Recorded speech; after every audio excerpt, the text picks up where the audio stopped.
Hello students, आप लोगों को फिर से स्वागत है लिमिट्स एजुकेशन के एक न्यू से वीडियो में। तो जैसा कि आप लोग को पता ही है कि अभी हमारा चल रहा है क्लास 8 का अलजेब्रिक आइडेंटिटीज वाला चैप्टर, जिसमें कि हम लोगों ने जितने भी सारे आइडेंटिटीज थे उनको पढ़ चुके हैं, उनसे रिलेटेड सारे क्वेश्चंस भी कर चुके हैं। और ये सारे के सारी चीजें आपको हमारे प्रीवियस वाले वीडियोस में देखने को मिल जाएंगी। ओके, तो आज के इस वाले वीडियो में हम लोग करने वाले हैं फैक्टराइजेशन बाय यूजिंग आइडेंटिटीज। यानी कि हमने जिन सारे फैक्टर्स को पढ़ा है, यानी कि जिन सारे आइडेंटिटीज को पढ़ा है, उन आइडेंटिटीज को यूज करके इन सभी क्वेश्चन को फैक्टराइज करेंगे। ओके, तो सबसे पहले मैं तुम्हें फैक्टराइज का मतलब बता देता हूं। यहां पे देख रहे हो बहुत सारे टर्म्स प्लस में है, लेकिन हम इसको ऐसे कन्वर्ट करेंगे जिसमें कि ये सारे की सारी चीजें इनटू में चली आएंगी। ठीक है, इसी चीज को कहा जाता है फैक्टराइजेशन। और यहाँ पे फैक्टर का मतलब होता है मल्टीप्लिकेशन करना। ओके, तो हम इन सभी को इस तरह से कन्वर्ट करेंगे। यहाँ पे तो प्लस में है, लेकिन यहाँ पे जब आएंगे तो दोनों यानी कि ये सारे के सारे टर्म्स एक दूसरे के साथ मल्टीप्लिकेशन में रहेंगे। ओके, तो देखो एक एक क्वेश्चन को कराने के बाद तुम्हें पता चल जाएगा कि कैसे किया जाता है। ओके, और यहाँ पे इन सब क्वेश्चन को यूज करने के लिए, यानी कि इन सब क्वेश्चन को सॉल्व करने के लिए हमें इन सारे आइडेंटिटीज को जरूरत पड़ेगी। और ये सभी आइडेंटिटीज कैसे यूज होता है, किस क्वेश्चन में यूज होता है, इसके ऊपर मैं पहले से ही हमारे प्रीवियस वाले वीडियोस में बता चुका हूं। सो काइंडली उन सारे वीडियोस को देख लीजिए। ओके, तो चलो सबसे पहले देखो क्वेश्चन में क्या दिया है, Y square plus 4y plus 4। ठीक है, अच्छा अब देखो इस तरह के क्वेश्चन को करने के लिए यहां पे पहले देखो कितने टर्म्स हैं, तीन terms, one term, two terms, three terms.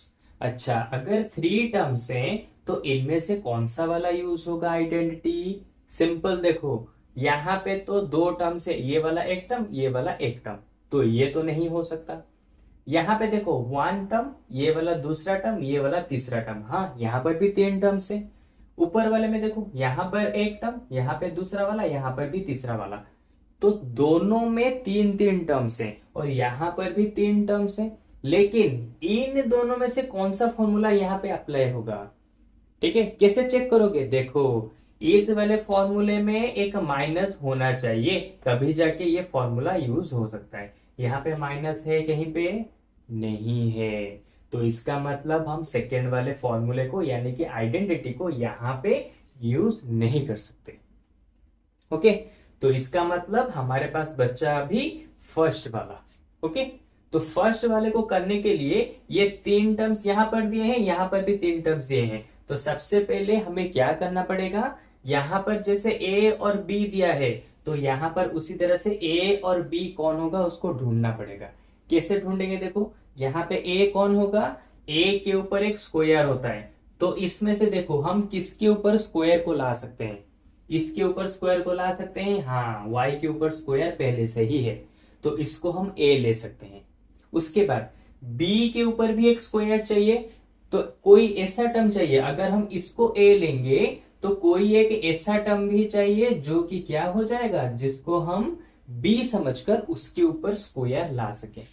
ठीक है, तो इसको b समझ सकते हैं। चेक करो, इसको अगर b लेंगे तो 2y का स्क्वायर इस तरह से लिखना पड़ेगा। तो इसका मतलब 2 का y का स्क्वायर करो, कितना आता है? 4y स्क्वायर आता है, लेकिन यहां पर तो सिर्फ 4y है। तो इसका मतलब अगर हम इसको b पकड़ते हैं तो इसको स्क्वायर करना पड़ेगा। अगर स्क्वायर करने में इसका आंसर देखो अलग आ रहा है, y के ऊपर भी स्क्वायर चला जा रहा है, तो इसका मतलब हम इसको b नहीं पकड़ सकते। तो फिर किसको b पकड़ेंगे? इसको पकड़ सकते हैं b, देखो हाँ इसको b पकड़ा जा सकता है। कैसे? अगर मैं 4 की जगह पे लिख दूं 2 का स्क्वायर, तो 2 हो जाएगा हमारा b, और 2 का स्क्वायर करो कितना आता है? 4। तो देखो आंसर में कोई चेंजेस नहीं आ रहा। तो मैं क्या करूंगा, इन दोनों को a और b पकड़ूंगा, लेकिन थोड़ा सा चेंज करके पकड़ूंगा। कैसे चेंज करके पकड़ूंगा? जैसे कि यहाँ पे क्या दिया हुआ है, a का स्क्वायर। a का स्क्वायर यानी कि मैं इसे इस तरह से लिखूंगा जिसके ऊपर स्क्वायर आ जाए। तो सिंपल सी चीज है, तुम्हें ये दिख ही रहा है y का स्क्वायर। ओके, उसके बाद बीच में जगह छोड़ दो। सिंपल सी ट्रिक याद रखो, पहले ए कौन होगा बी कौन होगा इसमें से ढूंढ लो। ठीक है, यही सबसे डिफिकल्ट पार्ट है। ए और बी ढूंढ लिया तो इजीली यहाँ पे 2ab कौन होगा लिख सकते हो। सबसे मुश्किल काम इसी के अंदर यही है, ए और बी कौन होगा उसको ढूंढना है। ओके, तो मैंने पहले ही बता दिया, ए यहाँ पे कौन होगा वाई के स्क्वायर को ए हम ले सकते हैं। अच्छा, बी को हमने किसको लिया 4, लेकिन यहाँ पे बी को उस तरह से नहीं लिखेंगे, डायरेक्ट 4 नहीं लिखेंगे। कैसे, इस फॉर्मेट में लिखेंगे, यानी कि 2 का स्क्वायर लिखेंगे।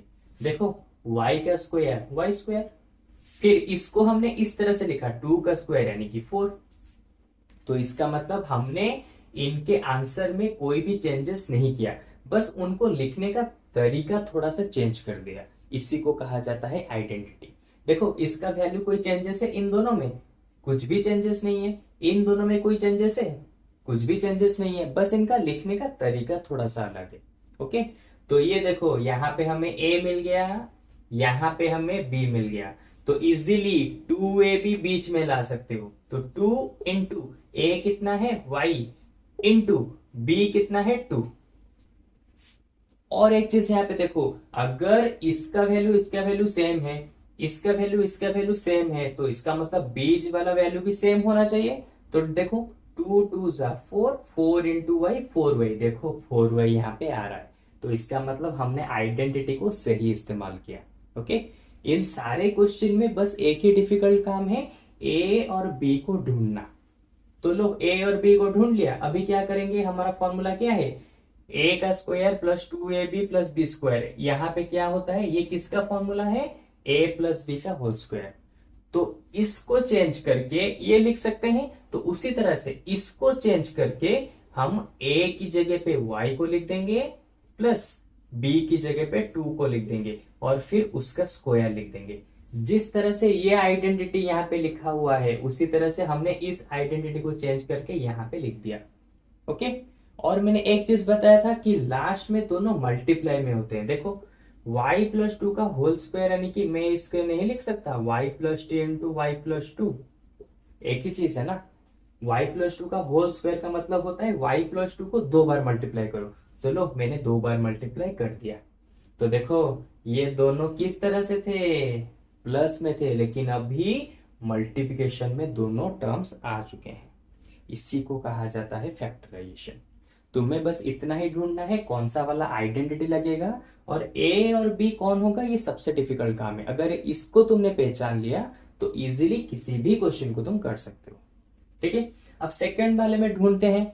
देखो पहले देखेंगे कौन सा आइडेंटिटी लगेगा। यहाँ पे कितने टर्म्स हैं, 1 2 3, तो 3 टर्म्स कहाँ पे है, यहाँ पे है 3 टर्म्स 1 2 3, यहाँ पर भी है 1 2 3, लेकिन अप्लाई कौन होगा, यहाँ पे बीच में एक माइनस है, तो इसका मतलब ये वाला फॉर्मूला यूज होगा, क्योंकि इस फॉर्मूले में तो माइनस है ही नहीं। तो इस वाले फॉर्मूला यानी कि इस वाले आइडेंटिटी को यूज करेंगे।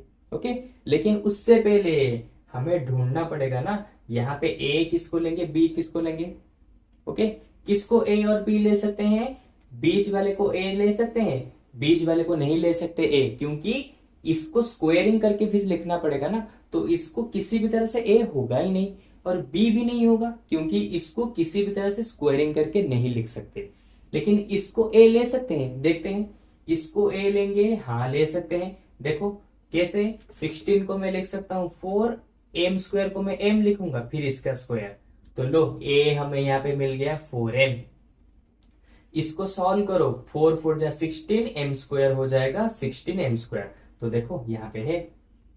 फिर बीच वाला जो है उसे छोड़ दो, क्योंकि हम पहले ए और बी को ढूंढेंगे। ये सबसे सिंपल ट्रिक है, सबसे पहले ए और बी को ढूंढो और बीच वाला ऑटोमेटिक से तुम्हें पता चल ही जाएगा। ओके, तो प्लस रहा 25n स्क्वायर, तो 25n स्क्वायर को बी लिख सकते हैं, हाँ लिख सकते हैं। हमें इसे कैसे कन्वर्ट करेंगे, 5n का होल स्क्वायर। देखो इसका होल स्क्वायर करो, 5 का स्क्वायर 25, n स्क्वायर यानी कि n स्क्वायर, तो 25n स्क्वायर ऑलरेडी यहाँ पे दिया है। लो हो गया। अभी क्या करना है, बीच में है -2ab, तो माइनस तो 2 इंटू, क्योंकि हम इसी वाले आइडेंटिटी को यूज करेंगे ना, तो 2 इंटू ए का वैल्यू कितना है 4m, इंटू बी, बी का वैल्यू कितना है 5n। ओके, और क्योंकि हमने ए और बी को यहां से डाला है, ठीक है, तो ये बीच वाला उतना ही होना चाहिए जो यहां पे है। देखो 4 2 जा 8, 8 5 जा 40, तो 40 mn। देखो यहां पर भी है 40 mn, तो इसका मतलब हमने ए और बी को सही चुना है, कुछ भी गलत नहीं किया।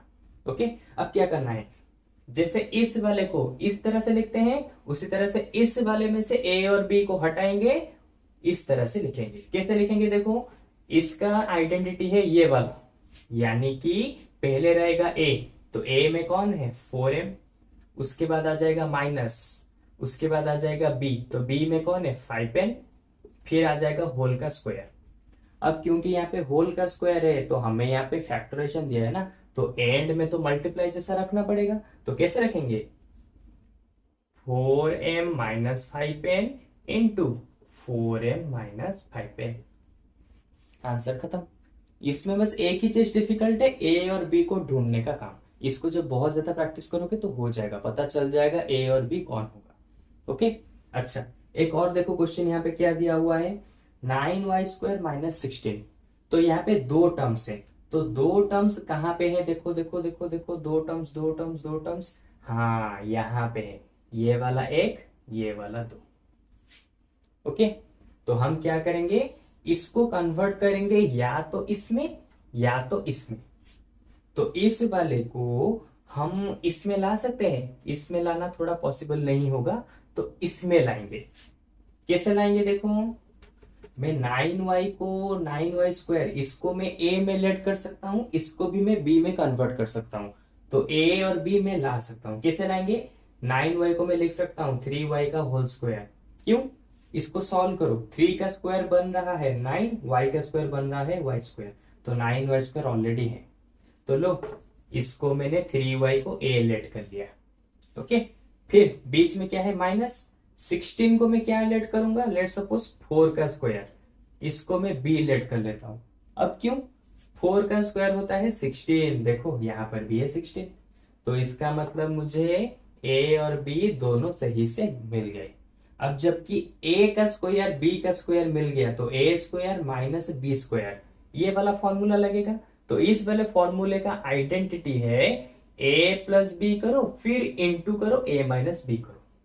तो सबसे पहले करना है इसको इसमें चेंज करेंगे, तो उसी तरह से इसको इस तरह से चेंज करना है। तो कैसे चेंज करेंगे, देखो इसी आइडेंटिटी को यहां पे यूज करो, a प्लस बी, तो a का वैल्यू कितना है 3y प्लस b कितना है 4 इंटू a माइनस बी, तो a कितना है 3y माइनस b कितना है 4।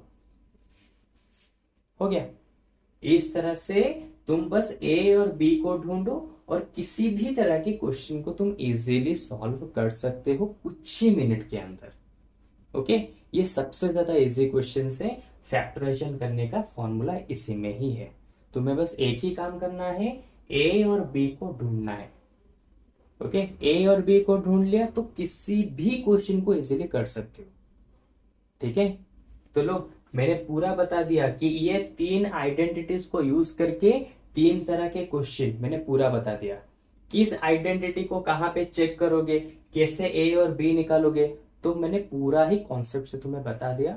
लेकिन हाँ, अगर फिर भी तुम्हें इसके ऊपर फिर भी कुछ डाउट आता है, कोई क्वेश्चन समझ नहीं आता, तो मुझे कमेंट सेक्शन में बता दो, मैं उसके ऊपर अलग से एक वीडियो बना दूंगा स्पेसिफिक उसी क्वेश्चन के ऊपर, और तुम्हें बहुत ही अच्छे से समझा भी दूंगा। ठीक है, तो चलो आज के वीडियो में हम लोगों ने खत्म किया फैक्टराइजेशन बाय यूजिंग आइडेंटिटीज। तो इसके अगले वाले वीडियो में हम इसके दूसरे वाले पार्ट को कवर अप करेंगे। ठीक है, तो चलो आज के वीडियो में बस इतना ही। होपफुली तुम्हें आज का वाला क्लास बहुत ज्यादा पसंद आया होगा। ठीक है, लेकिन अगर तुम चाहते हो मैं अपने पढ़ाने के टीचिंग स्टाइल में कुछ भी कन्वर्ट करूं, यानी कि कुछ भी चेंजेस करूं या फिर कुछ न्यू क्वेश्चन को करूं, ठीक है, तो तुम उसे क्या कर सकते हो, मुझे कमेंट सेक्शन में अपना सजेशन या फिर अपना एडवाइस मुझे दे सकते हो। ओके, तो चलो आज के वीडियो में बस इतना ही। तो अब मिलेंगे हमारे एक नेक्स्ट न्यू से वीडियो में। Okay, bye bye.